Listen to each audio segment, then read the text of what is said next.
សូមស្វាគមន៍មកកាន់ចំណេះដឹងកុំព្យូទ័រថ្ងៃនេះយើងនឹងរៀនពីរបៀបកំណត់ទំព័រក្នុងកម្មវិធី Microsoft Word 2019 ដែលមានដូចជា 1. របៀបកំណត់ប្រភេទក្រដាស 2. របៀបកំណត់ក្រដាសផ្ដេកនិងបញ្ឈរ 3. របៀបកំណត់គែមក្រដាស 4. ការគ្រប់គ្រងទំព័រ 5.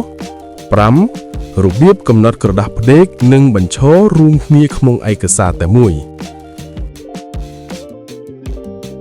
1. របៀបកំណត់ប្រភេទក្រដាស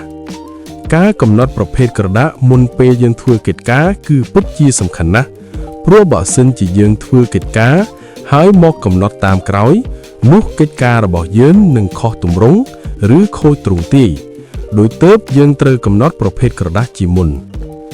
ដើម្បីកំណត់ប្រភេទក្រដាសយើងត្រូវចុចលើ Layout tab ចុចលើ Size និងជ្រើសរើសប្រភេទក្រដាសដែលអ្នកពេញចិត្តជាទូទៅគេនិយមប្រើប្រាស់ក្រដាស A4 ដែលមានទំហំ210 មីលីម៉ែត្រគុណនឹង297 មីលីម៉ែត្រ 2. របៀបកំណត់ក្រដាសផ្ដេកនិងបញ្ឈរនៅក្នុងកម្មវិធី Microsoft Word 2019 យើងអាចកំណត់ប្រភេទក្រដាសផ្ដេកឬបញ្ឈរបានទៅតាមតម្រូវការនៃការប្រើប្រាស់ជាក់ស្ដែងដើម្បីកំណត់ក្រដាសផ្ដេកនិងបញ្ឈរយើងត្រូវចុចលើ Layout tab ចុចលើ Orientation និងធ្វើការជ្រើសរើស Portrait សម្រាប់កំណត់ក្រដាសបញ្ឈរ Landscape សម្រាប់កំណត់ក្រដាសផ្ដេក 3. របៀបកំណត់គែមក្រដាសគែមក្រដាសជាគម្លាតចេញពីគែមនៃក្រដាសដែលមានខាងលើខាងក្រោមខាងឆ្វេងនិងខាងស្ដាំដើម្បីកំណត់គែមក្រដាសយើងត្រូវចុចលើ Layout tab ចុចលើ Margins ជ្រើសរើសគម្លាតណាមួយដែលមានស្រាប់ឬកំណត់គម្លាតដោយខ្លួនឯងដោយចុចលើ Custom Margins Top សម្រាប់កំណត់ចន្លោះដែលត្រូវចោលផ្នែកខាងលើ Bottom សម្រាប់កំណត់ចន្លោះដែលត្រូវចោលផ្នែកខាងក្រោម Left សម្រាប់កំណត់ចន្លោះដែលត្រូវចោលផ្នែកខាងឆ្វេង Right សម្រាប់កំណត់ចន្លោះដែលត្រូវចោលផ្នែកខាងស្ដាំបន្ទាប់មកចុច OK 4. ការគ្រប់គ្រងទំព័រ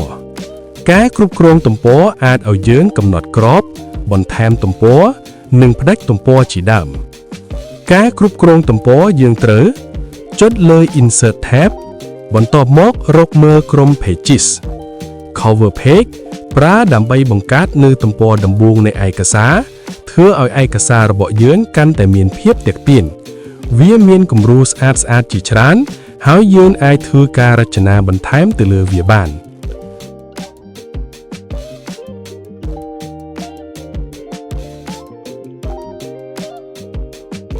Blank Page គឺជាការបន្ថែមទំព័រថ្មីមួយបន្ទាប់ពីទំព័រដែលយើងកំពុងធ្វើការ